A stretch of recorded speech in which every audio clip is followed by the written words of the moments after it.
Good late evening to you, boys and girls, friends and family, fellow Boilermakers.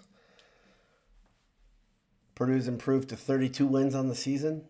They just beat Gonzaga quite easily, quite smoothly, quite calmly up in Detroit. Your Boilers are heading to the Elite Eight. They're running right up against Matt Painter's ceiling, his glass ceiling. I was there last time he ran into it.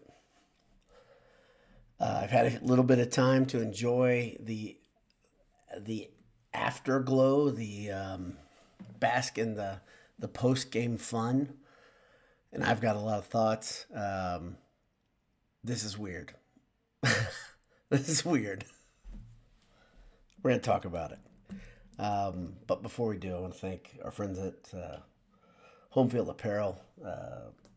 Go to Home Field Apparel, get a t-shirt and a sweat or a sweatshirt, a hat, whatever you'd like. Interboiled 23, get 15% off. They do really good stuff. The stuff's comfortable. It's soft. You should go there. All right, when you're on campus, head over to AJ's. Talk to my friend Adam. He's the greatest. He's the best dude. His friend Jake, they started a business a long time ago called AJ's, and now they serve you delicious food. When you go in there, there's TVs, and they got a super helpful staff, and they got mac and cheese bites, and they've got pint glasses with boiled sports in the bottom of them. You should go get one, because why the hell not? Go there before, eatajs.com. Guys, I got to tell you, I am a bit like your Boilermakers right now. I'm content for the time being. I'm not elated. I don't feel like this is over. And I know I was a basket case earlier this afternoon, earlier in the day. My wife had to deal with it. She took the day off today because it's Good Friday, and happy Good Friday to you. If you're like me, you went to a Good Friday service this late afternoon, this early evening to celebrate the important stuff. Biggest holiday of the Christian calendar. No rabbits, none of that bullshit. It's the reason that... the reason I believe the world can be better. But we'll talk about something less important right now. Let's talk about Purdue.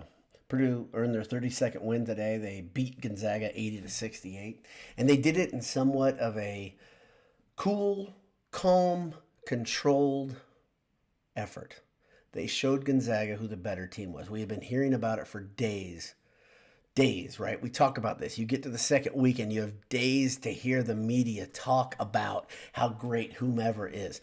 Sure, a lot of people are talking about Purdue dominating. There's no doubt. Purdue's a number one seed that has handled their business. They have played the way they're supposed to. But Gonzaga, wow, they've been really playing well. Sure, they lost to St. Mary's in the championship of the WCC tournament?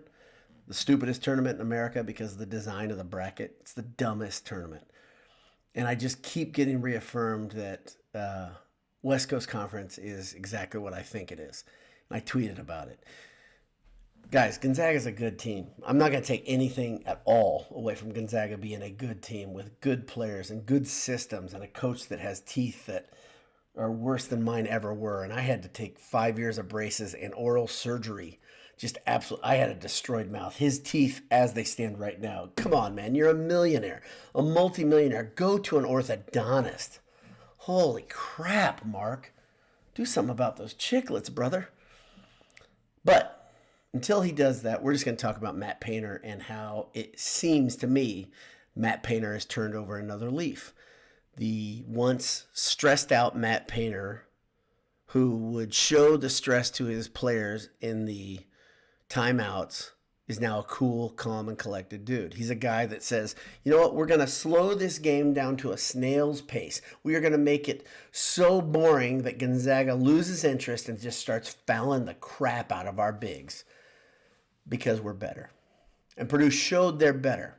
Purdue matter-of-factly just kind of marched to a 12-point victory. Could they have won by 25? Hell yeah, they could have won by 25. Gonzaga fans know it. Purdue fans know it. It was really, really a calm victory. It's the type of victory that you and I wanted to see. If you're tuned in here, you're probably a Purdue alum. You're probably a Purdue fan. If you're not an alum, you're like my friend Todd Singer, my friend Maury, who I don't know why these guys chose this plight, but they did. They're right along with us, fellow Boilermakers. And there's a few of you guys out there who have chosen to be Boilermakers. And in the past years, you'd say it's a really tough thing to be a Boilermaker. It's a hard life to be a Boilermaker. You get your heart ripped out. You get your face stomped on at the end of the season. You have high expectations and then they're not met.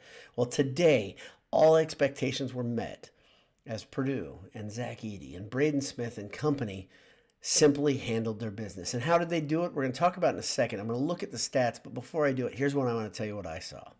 I saw Purdue slow the game down, inordinately slow. Just take their time, not walking, crawling the ball up the court to take the air out of Gonzaga's high-paced offense.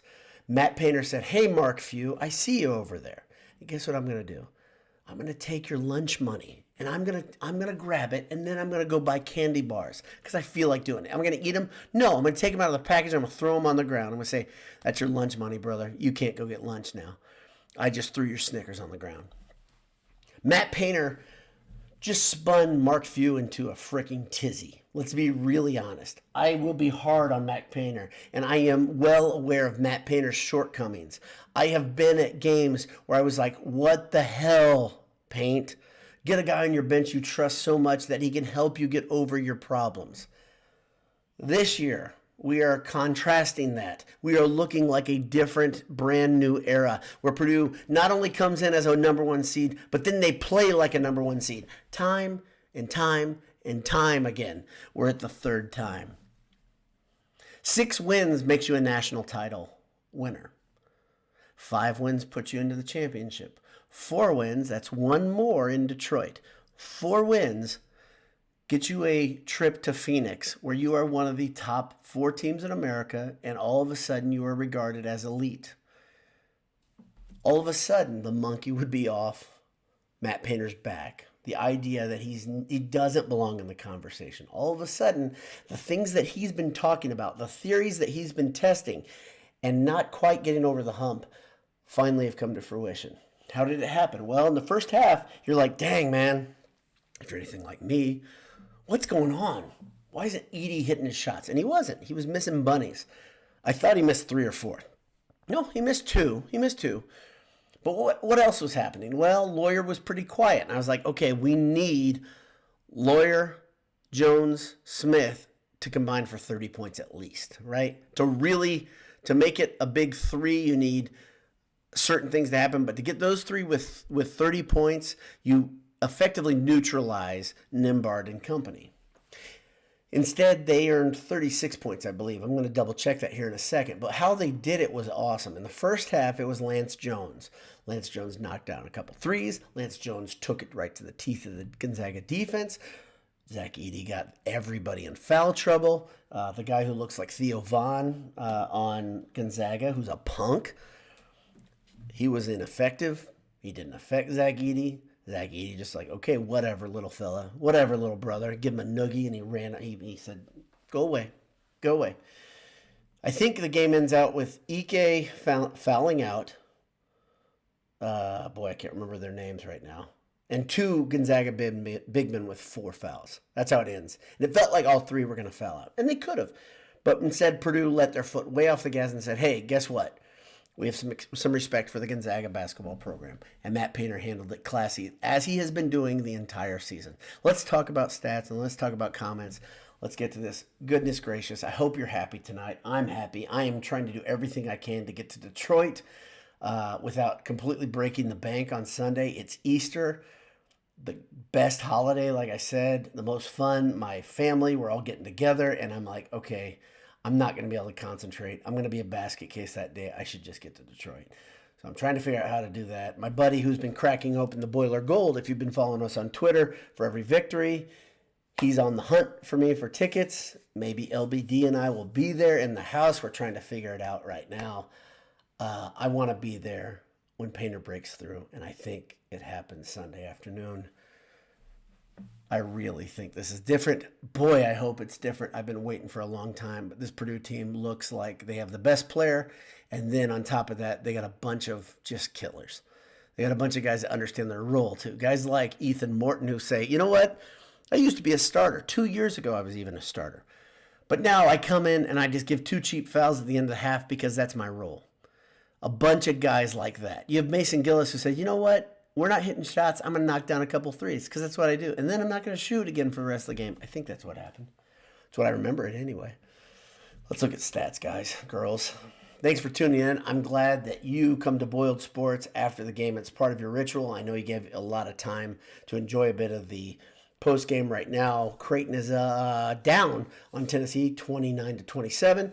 And at the same time, Duke is up by 3 on Houston, 23-20. Just to give you a quick live update in case you're not by a TV.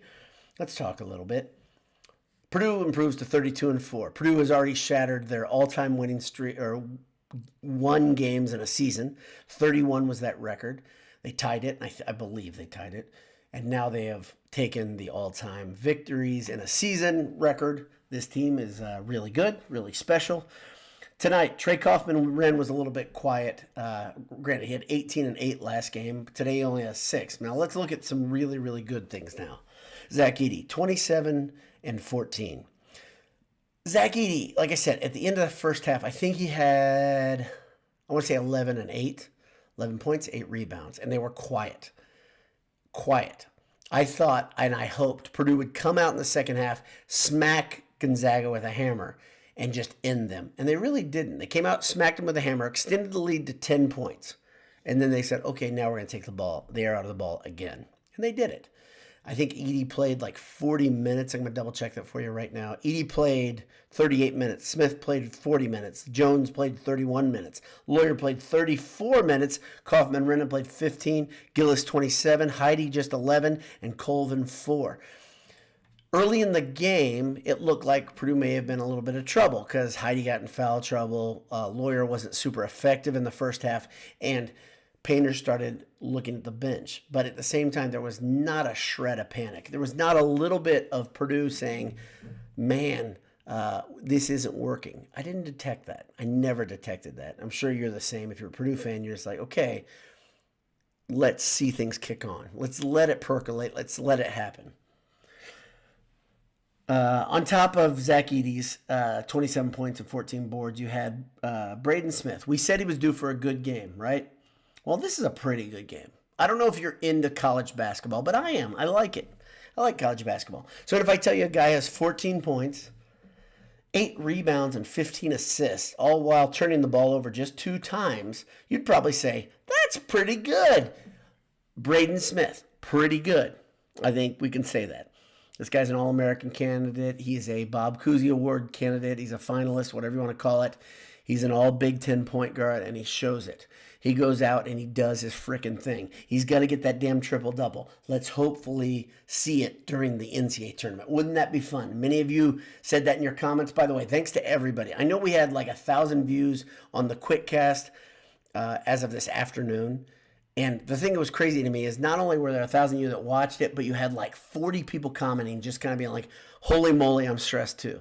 That's what this is about, right? All of you guys feel what I felt, where you're like, I'm illogically stressed out. And I totally was. And I am so happy we all got to get together this afternoon.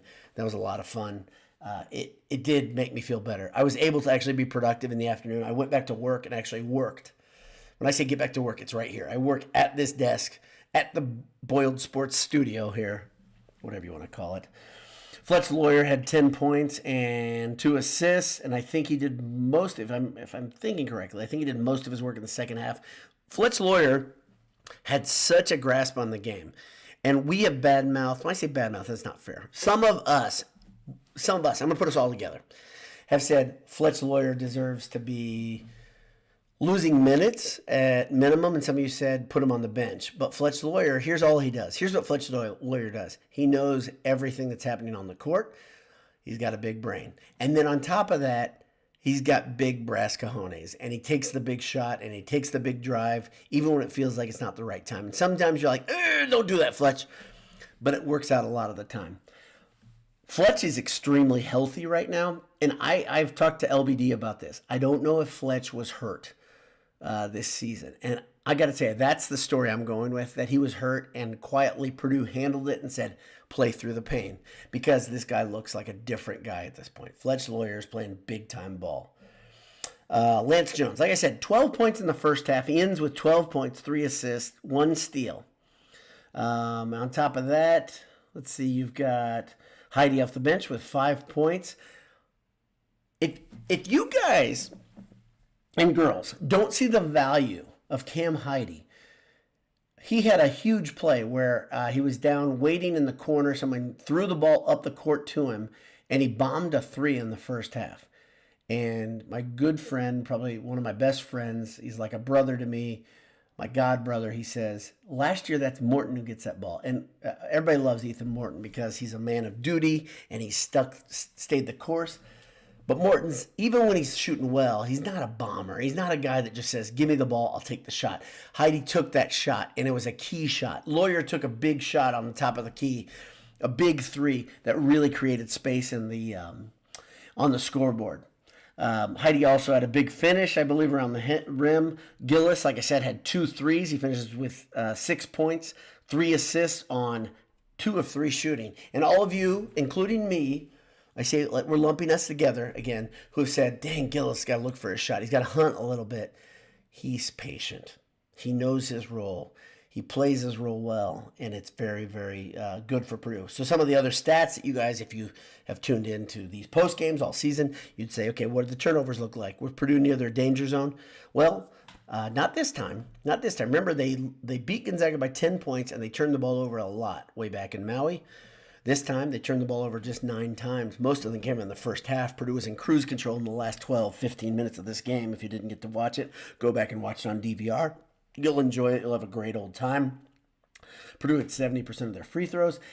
Odd game. Purdue only shoots 10 free throws. And I told you guys a week ago, I wanted Purdue to get the Sweet 16 to see a team start playing Purdue straight up. Well, you saw a team play Purdue straight up. They thought they were massively improved. They were a much better team. I watched Dan Dickow talk to Rob Hummel this afternoon on a podcast about how improved Gonzaga was and how they were better all over the court and how every guy knew their role and how everybody was in the position to succeed.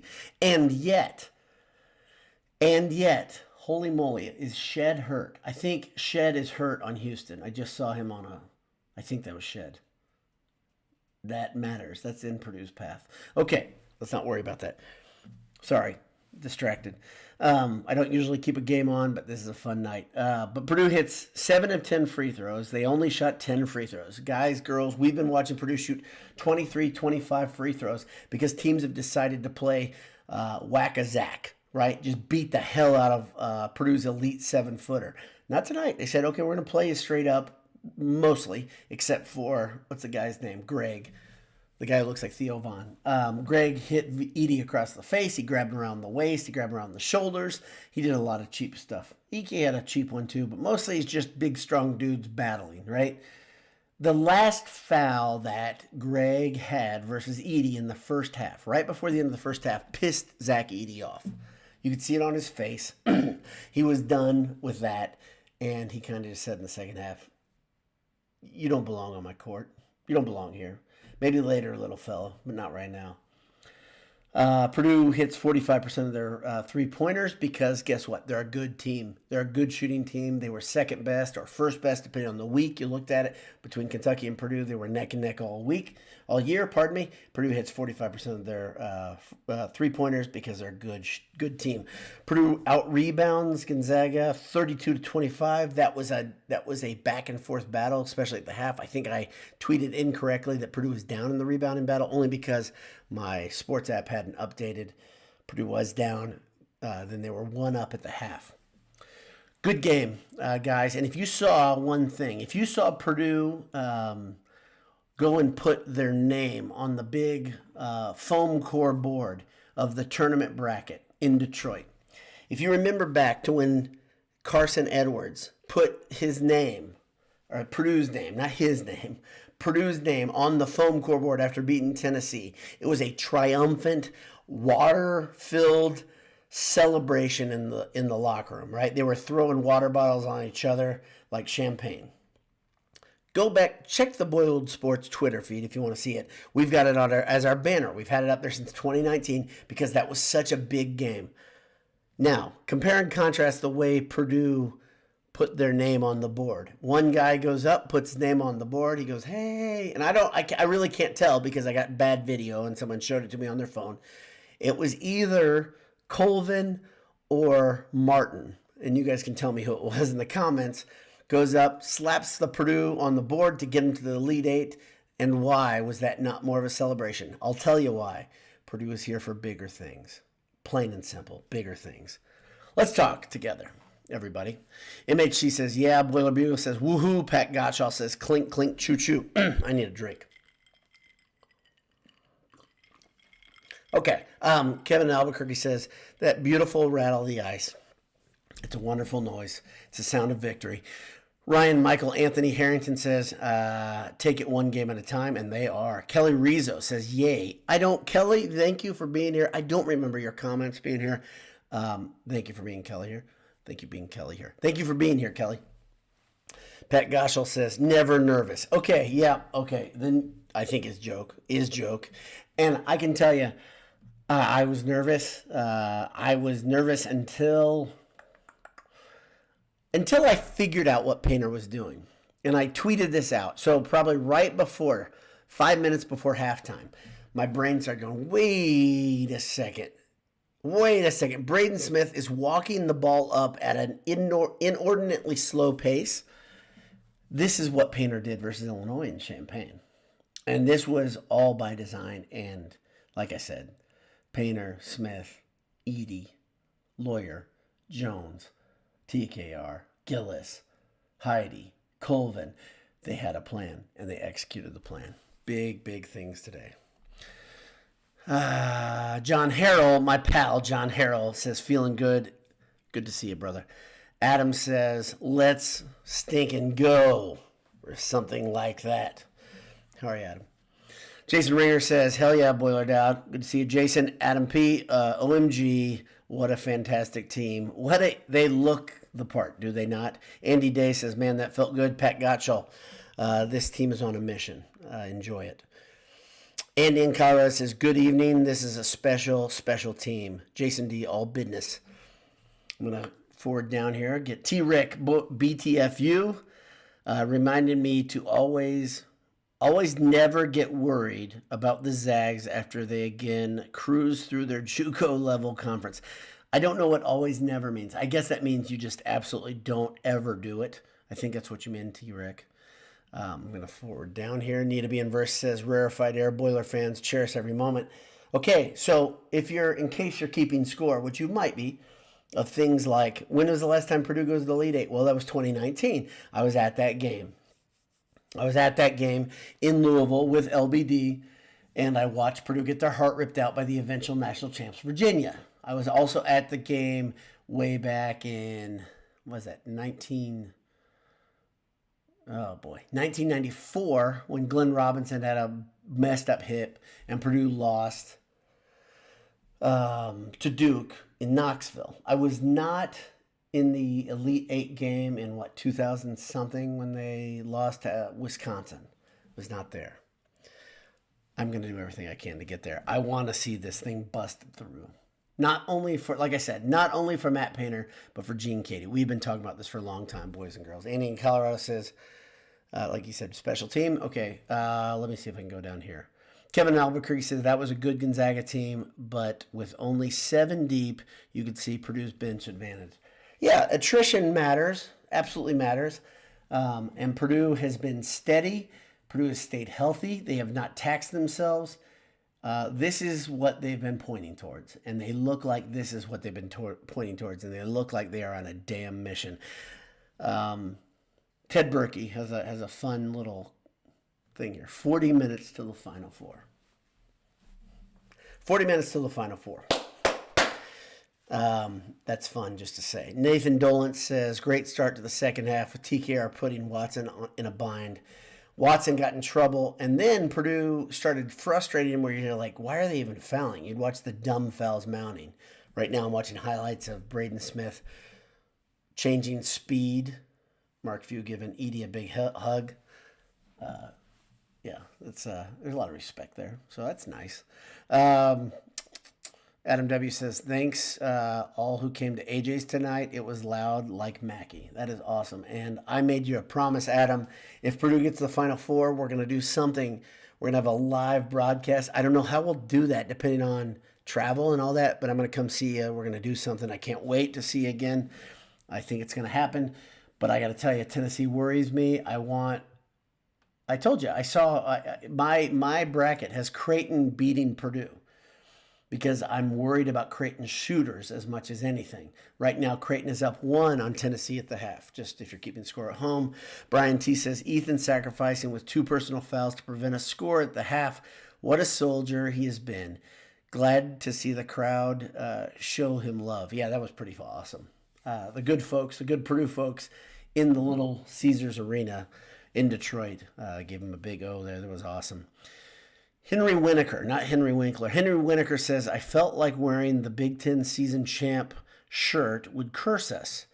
Started wearing 80s record shirt from here on out. Game by game, just look at the next game. Henry, I got to tell you something, and I don't know you, but I love you, brother. But what I'm going to tell you is here's the thing. The superstitions don't matter. What matters is what these young men do on the court, how Matt Painter handles himself in the huddles, and how this team executes. I love us thinking it matters because we feel like we're a part of it. I obviously want to feel like I'm a part of it. Wear your shirt that makes you feel the best, makes you feel that thing. Michael, one of the members of the BS team, had no stress today. He said it, no stress. And I give him credit because he was like, yeah, Purdue's going to win. They're going to roll through this thing. And he kept at that. He said he never felt stressed in the first half. That's awesome. And he was right. Now, I don't know why he's right. I don't know why he's stress-free. If you follow Michael on, I think it's the Railroad Tie on Twitter, he's not the most stress-free guy. That's not true. He's a cool guy, but he's not the most stress-free guy. But he was feeling it today. So whatever it takes to make you feel at peace, I'm all for it. But Mark Garrity says, Purdue is great at wearing down teams, getting them in foul trouble. They win the war of attrition in this game and enables them to pull away in the second half. That was by design. I'm telling you, Painter was a genius tonight. I'm going to give credit where it's due. Matt B says, this team isn't happy. This team isn't happy. This team isn't happy. This team isn't happy. This team intends to finish this. I love it. Nathan Dolan says, happy Easter. Happy Easter to you and your family. Let's see. Ben Carnahan says, does anyone know for sure what sections Purdue has for Sunday? I'm buying tickets and don't want to sit in Tennessee scum. Okay. I don't know that. I got to tell you, if I get in the arena, I'm going to be happy. The last time I watched Purdue play Tennessee in Louisville with LBD, I was sitting next to 2 ne'er-do-wells. And they were talking trash to at that point he would have been 12, 13 years old. LBD was. And at one point, I had to move him on the other side and just stare at the guy. I was like, what's your problem, bro? So if you get on the other side, don't worry about it. You're going to have a Purdue fan nearby. I can guarantee you that. So get in the arena. That's the first part. Worry about the sections later. I'm with you, though. I am with you. James Phipps says, boiler up. Greg Mitchell says, Purdue plays 8 guys. Purdue has a good rotation, a healthy rotation. And they can go a little deeper if they need to, but they don't have to. Caleb First didn't take off his warm-up today, and Caleb First is a good basketball player. And he's a warrior. He's a trooper. He's a great dude. He's a man of God, too, which is awesome. Adam P. says, so who do we match up with better, Tennessee or Creighton? I really don't want to see Tennessee again in a bruiser of a game. Not sure about Creighton. Yeah, Tennessee was playing a pretty physical brand of basketball at that point, and they're a good basketball team right now. They look like a basketball team. They're playing Creighton. It's pretty even. I haven't watched much of it because I've been enjoying the post game here. I don't want to think about that. I heard Jay Wright talk about analyzing who you want to play next, and he sounded like one of us, spinning our brain into, do you want to play the lower seed who's hot? Or do you want to play the higher seed who's like expects to be there? And he's like, there's dangers in both. And he's right. There's pitfalls in both. Let's see. Mr. Matt DSM says, I was anxious during the first half, but the way they absolutely handled them in the second half, I am flush with confidence that this is going to be a special year. It's already special. It's already special. And let me pause for a second. This is important. This is fun. enjoy it for what it is. And I know earlier today I was trying to figure out to get my feet underneath me. Enjoy it. This is special. You're going to remember this regardless of what happens in front of us. And if you've been through this as a Purdue fan for a long time, this is special. It's already special. Let's see. Anish Ramaswamy says, feeling great, feeling good. How are you? I'm great, Anish, and I'm great that I'm really happy that you checked in. If you don't know Anish, he is a big fan of Boiled Sports. He is a tall, beautiful man. He is smarter than you, too. Almost guaranteed. He's smarter than almost everybody I know. There's one guy, LBD, that might be smarter than him, but LBD, he's got the years on LBD. Greg Mitchell says, well, apparently the teams Gonzaga played in the last 2 games shouldn't wear them down, eh? Gonzaga is a good team. Gonzaga played teams that weren't as good as them, and Gonzaga handled their business, and they ran into a team that's really good that was ready to play, and that team just handled their business. Nolan Hostetler says, first time hitting up the Indy alumni watch party. Great energy. Let's keep it going. Keep it rolling. Sorry, I don't want to put words in your mouth. Mitch Wright says, all I got to say is go Boilers at Albanese. The Gummy Bear Tycoon says, all right, great win. Well, a win is a win. On to the next one. It was a good win, Ed. Let's enjoy this one. Let's enjoy it. Joe Inslee says, Zach is on a mission. This is the year. See you in Phoenix. I hope so. I hope to be there. And I just heard some information from one of my best friends. Again, he's got a place for me to stay now in Phoenix. All of a sudden, if they can win one more game, holy moly, we're all going to meet in Phoenix. We're going to have a great old time. We're going to eat Tex-Mex. Green chilies destroy my abdomen, but I'm still going to eat green chilies in Phoenix because I love it. Just got to stay near a toilet. Let's see. Benny says cruising altitude. Cruising altitude. Oh, is he a pilot? Is Benny a pilot like my friend Chris Harder? We've now reached our cruising altitude of 32,000 feet. Sit back, enjoy the ride. Hopefully you're not in a Boeing product. Sorry, that's a low blow. I shouldn't say that. I had a roommate that actually worked at Boeing. Fine folks putting together planes for you. Moses Rambam says Smith is point guard GOAT. I think we can say that now officially that Smith is the greatest Purdue point guard ever. I think we can already say that. As a sophomore, Smith is the greatest Purdue point guard ever. We can argue it, and I hope we get a chance to argue this next year, like maybe in the summer when we're bored. We can argue who the greatest point guard ever is after all this dust is settled. But he's got my vote. Great. Some of you can think back further than the mid '80s. That's about how far my memory goes back. But he is definitely up there. Kevin Bryant says Braden Smith is one of the best competitors in this tournament. Those that underestimate him do it at their own peril. Right on. Olive Jazzer, who was tuned in with us earlier today in the Quickcast, says, where was the announcement, man? I'm subscribed. Thumbs up. Woof. Okay, I don't know what announcement. I just kind of come on, and I told everybody that it was going to be a little minute until I came on, so I apologize. Glad you're here. Jason D says Theo Vaughn reference, gang. Yep, let's go. Let's see. Who's Johnny says I haven't been this happy in a whole. There's got to be more to that. It can't be. I haven't been as happy in a hole. That would be weird. That'd be really weird. Let's see. Go down here. Greg Mitchell says you get to Detroit straight up I-69 wave when you drive by. So I used to, you guys may not know this. I don't think you know this. I don't think I've talked about this very much, but I used to work for a Michigan-based company as a remote employee. I've taken this drive many a time up to I-69, but I would generally take the left and then I'd come across towards Kalamazoo and then I'd go up to Grand Rapids. So I am familiar with this drive. It is much better this time of year than it is in the winter. I used to take 31 up toward the lake, and when you get near the lake effect snow, it absolutely sucks. So you have to take I-69 when it's the lake effect snow time. So I know this drive well. Elliot Krull says, Painter's best NCAA tournament coaching ever. Braden is the best point guard of the teams left in the tournament. And this is a good point. This is a sneaky point because Point guard play matters in the tournament. Coaching matters in the tournament. Of course, offensive prowess matters in the tournament.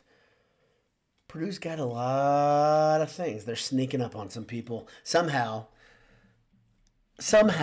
this Purdue team has a chip on their shoulders still, in spite of the fact being the number 1 seed. Jennifer W. says, Houston lost Shed. So that was what I saw. Thank you for confirming. Feel bad for them. And I'm with you, Jennifer. And they were already down 1 dude.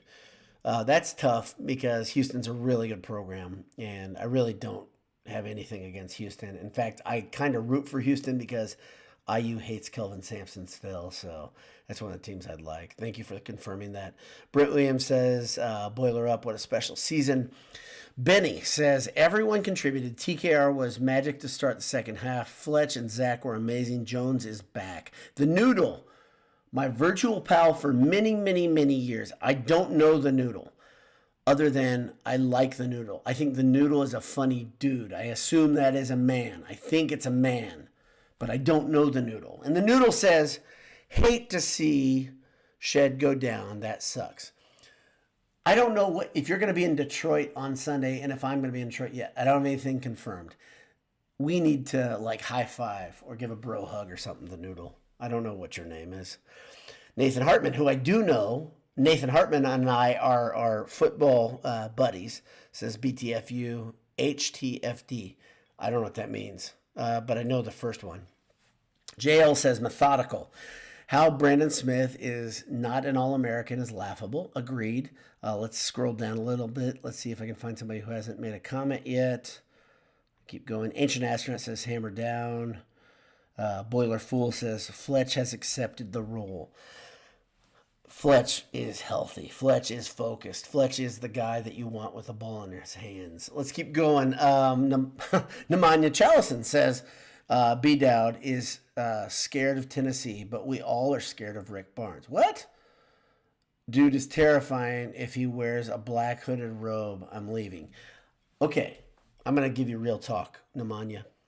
And I believe that's how you pronounce Nemanja Chalison's real name. And I don't think you're really Nemanja Chalison. Okay, but that's cool. It's a cool username. I'm not afraid of Rick Barnes. I'm not at all afraid of Rick Barnes. In fact, I'm much more afraid of Tennessee's talent than I am Rick Barnes, because I think that's their problem. Rick Barnes has an issue in the tournament. He seems like a decent dude at times. I got nothing against Rick Barnes, and I don't say that about many coaches. Anish could vouch for that. Jay could vouch for that. Michael could vouch for that. They know that I don't like a lot of coaches in college basketball. Brother Ted says, I'd rather play Creighton. Teams who've seen Edie before, like Tennessee, have an advantage over other teams who haven't, like Creighton. And yes, we beat Tennessee before, but only by 4 points. Now, let me give you a counter argument. Here's the counter argument. Purdue played Gonzaga, correct? Purdue beat Gonzaga back in November by 10. Purdue beat Gonzaga tonight by 12. Purdue could have won by 25 tonight. Okay, that's all I got. And I think I've said enough. And I understand the emotion behind this. And I don't really want to play Tennessee either. I'm completely with you. That said, there's some logic in there. Derby says, subscribe. Glad you're doing this podcast tonight. And I'm glad you're here, Derby. I'm glad you're here, and I'm glad you're subscribed. Judith Johnson says, special year for sure. I savored every game. And Judith, I appreciated your interaction, even though we didn't always agree. And that's okay. It's all right. Here's the thing that's beautiful. In the real world, we can disagree. We can discuss things. We can even argue them. I like to argue. I'm 5'4". I got no problem with conflict. We don't have to be assholes to each other. Sorry about the language, but it's true. And Judith and I didn't agree on everything. Stayed peaceable. It was all good. It's very good. Boiler Fool says, where do I watch in Cancun? Oh my gosh. Humble brag. That's a flex right there. Where do you watch in Cancun? Goodness gracious. Wherever you want. Enjoy yourself. I wish I was in Cancun with you in a Speedo. Not that I'd be with you in the Speedo. Okay, it doesn't matter. Sean Rumler says, Smith 15 assists. That's a notable number. It's a very large number. Preston Bannock says, Anish is the best Purdue guard. Anish is, I don't know what you mean, Preston.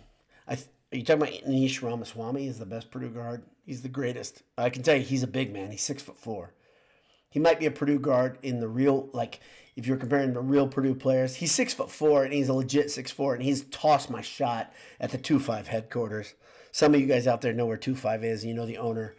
The owner's a good dude. The owners, the brothers, are good dudes. And Anish destroyed me in the 2-5 headquarters court. Matt Smith says, you can broadcast from our house in Scottsdale next week. Matt, I might take you up on that. Let's stay in touch. All right. Thank you. I appreciate that. Andy Knepp says, Painter, always a good coach, just more talent now. 2 Elite Eights in 5 years ain't just luck. 2 Elite Eight in 5 years ain't just luck. Yep, because 2019, it's 2024. That's 5 years. That's 2 Elite Eights. It's never been about luck. And Painter's always been a good coach. The problem that Paint has is his nerves. It's always been his nerves. He gets nervous. I've got GIFs that prove it. He didn't show his nerves to the point where it's detrimental today. And he's got a coaching staff around him that gets him. He's got a coaching staff around him that compliments him. And it seems like he has been humble enough to say, we're going to do things a little bit different this year. Does anybody have any suggestions? And a couple suggestions have gotten me right here in the heart. And I'm going to talk about that at some point. I'm not going to talk about it right now because it almost makes me choked up right now. Andy Knepp says, okay, let's say, Maniacally Steve, who we interact on Twitter together, said, is anyone satisfied? I'm not satisfied. I am absolutely not satisfied, Steve. I'm with you. Karen Gerlach, another longtime, steadfast post-gamer, says, haven't been this happy for years, Team Fletcher. Let's spread the love around, Karen. There's so much to give. Ken Simpson, who we talked the other night, says, first half made me very uncomfortable. Second half play caused a quick reversal of that anxiety. Loving this. David Dillman says, Smith is the conductor of this train on offense. The direction he was giving to the other guys today was game-changing. He was beautiful with the ball. Andrew Wide says, who guards Connect or Shireman? So I think you're going to see a bunch of different things. I think you'll see Gillis step up, and he's going to have to do a lot. I also think you'll see Lance Jones is going to be really, really important. When I say important, I think Lance Jones is kind of the stopper. I'm thinking, though, it's going to be Creighton. That's my gut. My bracket sucks, though. I'm so bad at this. My wife is kicking my butt in the bracket, so it doesn't matter. I don't know anything. I think way too much about it. Mike says 2019-2004. That's the 2024. That's a reference to the Elite Eight. David Dillman says Painter has been very clear about his nerves. Is probably why he actually encouraged guys not to get into coaching. Losses really eat at Painter. Yeah, they do. And if you've watched him in the pressers, which I have, he has been incredible since the beginning of this NCAA tournament. It's a really good point. Painter is honest. Painter always says, I'm going to treat these guys like men. I'm going to be honest with them. He keeps saying, the term that we've heard, a couple things we've heard. Number one, you heard the term sit in it when he talks about these losses, like a baby sitting in a diaper. And I think it's a good comparison. If you've ever changed a baby's diaper when they sat in it too long, if you're a parent, you've done it. And it's gross, and they have diaper rash, and then for the next day or two, they're trying to get over it, and they hurt, and they cry, and it's sad, and it sucks, but we all learn you better change the diaper sooner. As a dad, it's your job, Dad. Don't wait. I went too far. R.T. Huxley says, oh, yeah, boy. Daryl Bryce says, I go back to watching Shell House play. This is okay. I go back to watching Shell House play. This is the best Purdue team that I've ever watched. All right, Daryl. I'm going to say hats off to you. That would make you, if you watch Shell House play, that means, I hope I'm pronouncing his name correctly, Dave Shellhouse. I hope I'm pronouncing that correctly. I'm trying to be as respectful as I can. He's the most underrated Boilermaker ever. He should be mentioned in the top 3 to 5 Purdue players all time. He is one of the greatest scorers Purdue's ever had. The only problem he had is the teams didn't win at a very good clip. Right after that, you had Rick Mount teams come through Purdue, and they did win a lot, and Mount scored a lot. But our friend Daryl was there for it, and he's saying this is the best Purdue team he's ever watched. My dad graduated in 1970. It's the reason I have a problem and I'm addicted and I'm nervous. And my dad is fine during basketball. I am not. My son, I think, is fine during basketball. Again, he handles it better than me. But that's awesome to hear, Daryl. I love you sounding off about that. I really appreciate it. That's great. Thank you for doing it. That's really cool. Matt Smith says, okay, we want to host Boiled Sports, have fast internet. Okay, Matt. Okay, Matt. This seems like it's getting really serious. Like our relationship really feels like it's speeding up, and I love it. Let's talk in Arizona. Hopefully we get a chance to do. Ben Carnahan again says Purdue has reached the break point. Win and their heroes lose, and it'll hurt a lot. It will hurt a lot. Let's see. Maniacally Steve says if UT wins, you only have to shut down Connect to beat them, but it'll be a war. Tennessee's good. Right now it's 39-39. 18:41 left live versus Creighton. On the other side, Duke is up by 2 on Houston. Houston is hobbled. They are injured. They are shorthanded. Duke is soft mentally. They are led by a big baby who's a faker, and their coach is also a big baby who was raised in Duke blue, so he is also soft and a drama queen. Did I just speak out of turn? I don't give a crap. Screw Tripowski and Shire together. They can ride out of town together. I'm rooting for Houston. Sorry for hitting my mic. I'm sure that was awful. I apologize. South Haven Boiler says, if we win, Painter will be the new face of college basketball coaching. South Haven, can we talk? Can I say South? Can I say that? The media has been in love with Matt Painter for years. And when Royal Williams retired and Krzyzewski retired, there was a massive vacuum. There was a space that was Matt Painter shaped that they put there for him. The only guy who didn't get the memo was Matt Painter. It's time to take your seat with the elite, Matt. And damn it, I want you to take it more than Hurley because he's a jerk. I got a lot of opinions, guys, girls. Other Noodle says, right on regarding Shield Haste. Good. That's awesome. Again, I'm blown away by that. I appreciate that. Saying this team is better than teams all the way back then, back to the 60s, that's an incredible statement. A lot of good basketball since then. Maniacally Steve says, tell us how you feel about Duke. I will tell you over and over. I was a freshman in college when I saw Glenn Robinson lose to Duke in dagnabbit. When I saw Glenn Robinson lose to Duke in Knoxville. And it started a hate affair with Duke. And it's just kept getting stronger. I was in Houston with Jay Money when Purdue and Kramer and the Baby Boilers lost to Duke. And that was Hummel-less Baby Boilers. I don't like Duke. I don't like Duke culture. I think it's all fake. I think it's crap. I think they're really, really good, and I think they pay their players. Even before it was legal, they paid their players. Now that everybody can pay their players, they're not quite as good. They're still soft. They're still pretty boys. Screw Duke. Okay. Josh Mangus says Edey is 46 points away from passing Steve Alford for 5th all-time in the Big Ten scoring list. I love stuff like this because I don't think about it, and I love hearing about it. Thank you. Alex Chatton says, agreed. Painter is the face of NCAA college basketball coaching.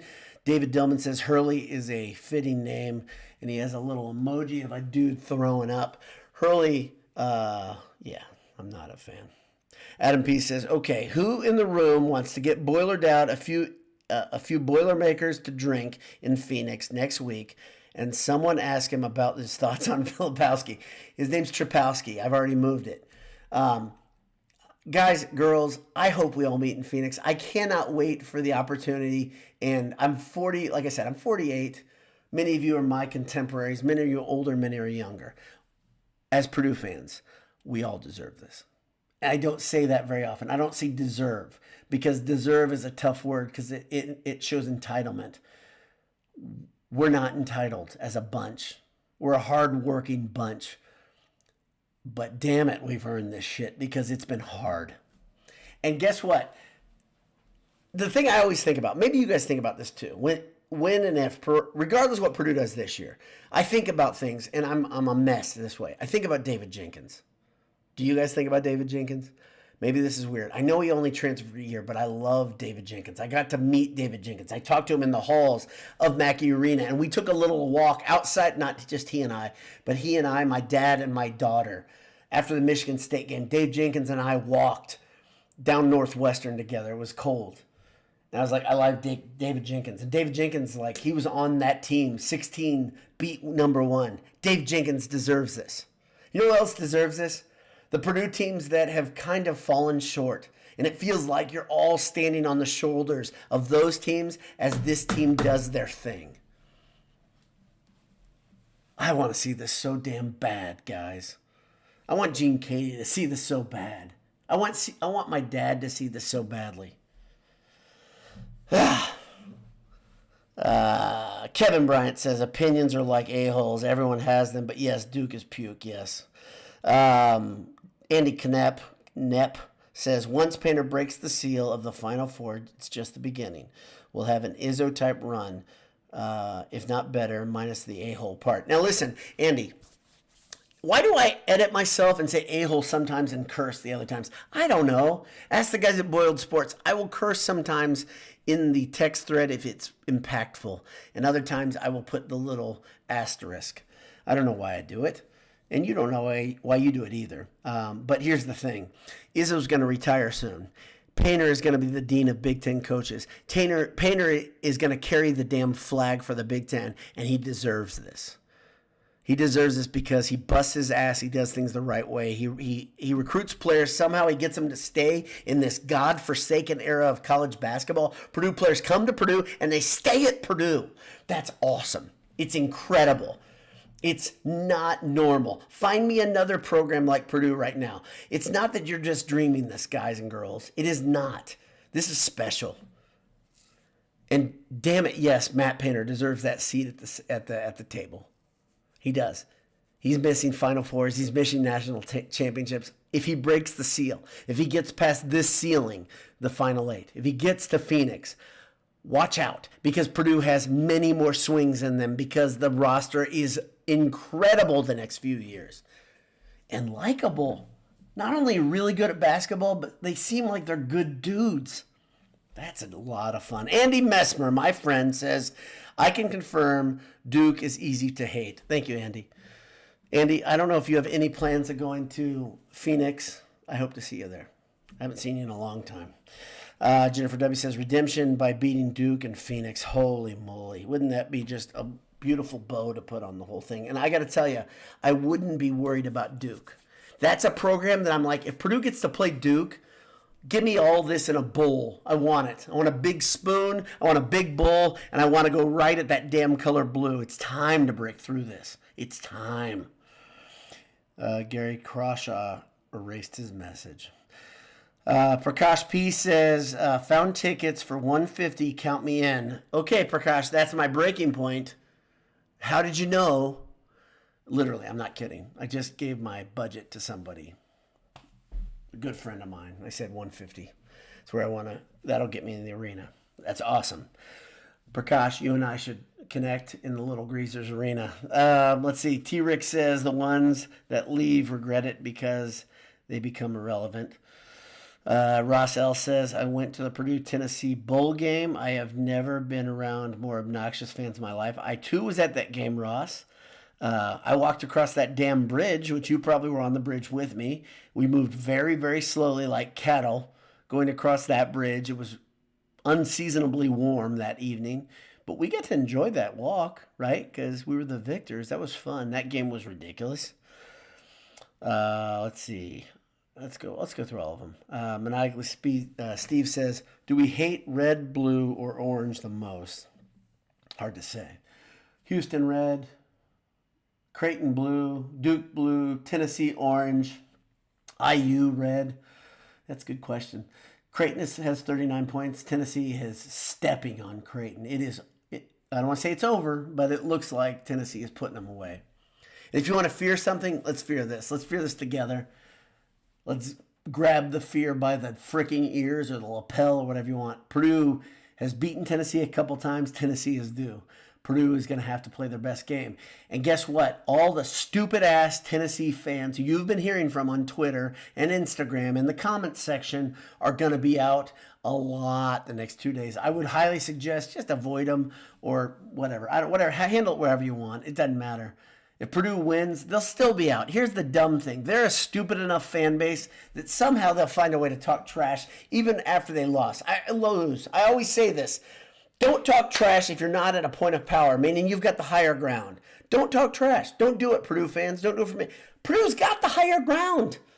But somehow Tennessee fans are dumb enough to talk trash in the wake of losing to Purdue multiple times, in the wake of Zach Edey being now, he's going to be 2-time National Player of the Year. But they say Connect's better because we just think so. Shut your holes, Tennessee. Let's shut them up for good on Sunday. How about that? Prakash P says, so down to meet up. Oh, I happened to watch Jim Coyle go off on Zach Edey, truly only being tall. And that was his only argument. That we're blinded as fans. He only turns and shoots. So anyone who says that's a dumbass, I've coached a little bit of basketball. Here's what I can say. Watch Zach Edey without the ball. Watch him trying to get position. If he doesn't get his place in the lane, what he does, he passes out, and then he goes back and he goes back to work. He never takes a play off. If you think work ethic is easy, if you think going that hard for 40 minutes is easy, you've never played basketball. If you still say that after you played basketball, you're just a moron or you have memory loss. Zach Edey is one of the hardest working players, one of the best dudes off the court. And on top of that, he's got a 36-inch vertical. If you want to say, what's he good at? He's got a 36-inch vertical. Check out his NBA numbers. He's right up there with the truly elites. And on top of that, he's 7'4", 310 pounds of badass. Shut your mouths, anyone who says that. They don't know what they're talking about. They don't. Prakash. Ross L. says, from my experience, yes, by far, but my experience amongst Illinois fans is limited when they visit Mackey. Illinois fans are awful. They're horrible. Tennessee fans have been horrible when I've dealt with them. Seth Harder says, my best friend is a Vol fan. They have crazy fans, but like every team, there's some good fans out there. Seth, here's my argument against that. I sat in that arena, the stadium. I was in Louisville. I sat really close to two idiot Tennessee fans who talked trash to a 12 or 13-year-old. I can't remember how old Boiler Dowd was, LBD was. But they talked to the kid. They didn't talk to the old fat man. They talked to my son. And I thought that was dumb. And so I had to get there. So I didn't like them. They're just two guys, okay? But then when I was at the, what do you call it, where the Titans play, the Music City Bowl, whatever that damn, the Nissan, whatever. I don't know what I'm saying. I was on the aisle dividing Purdue and Tennessee. So I got to see these morons up close and personal. And I can tell you, I'm sure there are good Tennessee fans. You know why I know that? Because I have friends that went to Tennessee and they're all right. But I can tell you the masses, so individually they're okay. As a group, they're awful. How about that? Individually, they're okay. As a group, they're awful. I had a friend named Jack Pierce. He was my parents' neighbor. He helped me get a job in the shoe industry 1,000 years ago. He's a good dude. He went to Tennessee. He's from Tennessee. He's a good guy. Level-headed fan. But as a group, holy moly. Let's see. Jim Huguenard says, great game. Love the focus and determination of this team. Tennessee up next. They got some athletic dudes. Purdue does well. Southside Boiler says, according to Knucklehead, Purdue sections in Detroit. Listen up, everybody. This is good. Purdue sections in Detroit are $221 to $223. Those are the $150 sections. I'm in. Hopefully my pal, Matt, is listening to this broadcast. We talked about going together. And we go those tickets. Let's go. Boiler Fool says Tennessee fans sound like Ohio State fans. No, they're different because Ohio State fans are fans of a team that succeeds. It's been a long time since Tennessee was good, but they act like they're still the same team that had a ton of success when I was a kid. When I was in college, Tennessee was really good in football. Since then, what you got? What you got? Since the late 90s, what you got, Tennessee? What you got? Purdue's better since then in every measurable way. So keep talking. The Noodle says, my daughter is a freshman at Tennessee. She still seems okay. Listen, individual Tennessee fans are great. A person that took care of my kids, I'm not joking about this. She's a Fisher's girl. She was a cheerleader. She went to Tennessee, and she was awesome. Great kid. Great babysitter. Took care of my kids. Awesome girl. She went to Tennessee, and she became a moron when she got in that group. I don't know what else to say. It just happens.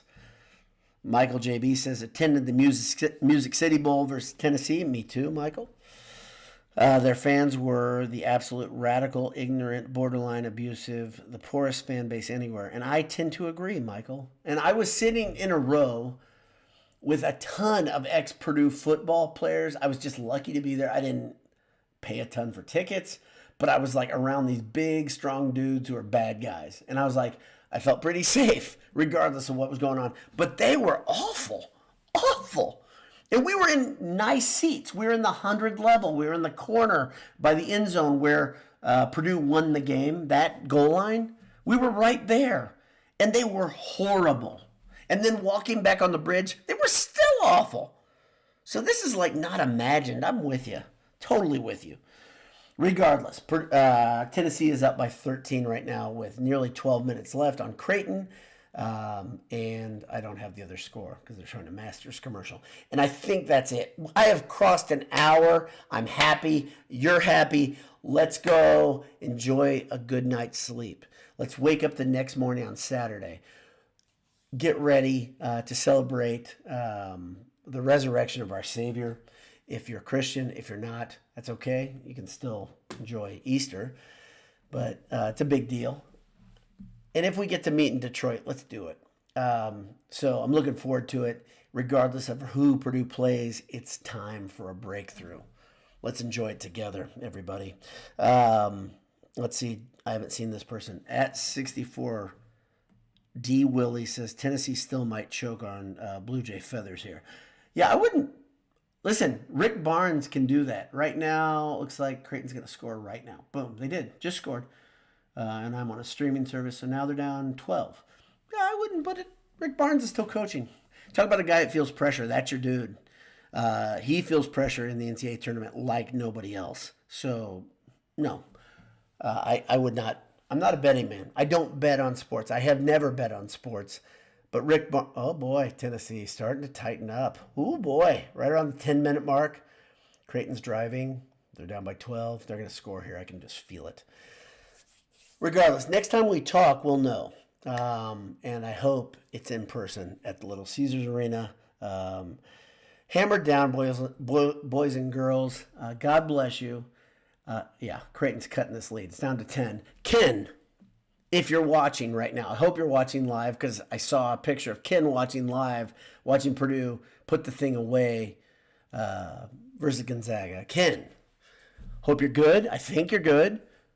Shelly says you're good. So you've got tons of Boilermakers you have never met thinking about you, praying for you. Hammer down, my friend. Let's go get another victory. Let's keep talking about this. Let's keep the dialogue open, as they say. Smash that like button, whatever the hell it is. We don't monetize here at Boiled Sports, so it doesn't matter. We'll see you soon. Talk to you soon. What a great night. Purdue's on to the Elite Eight. See ya.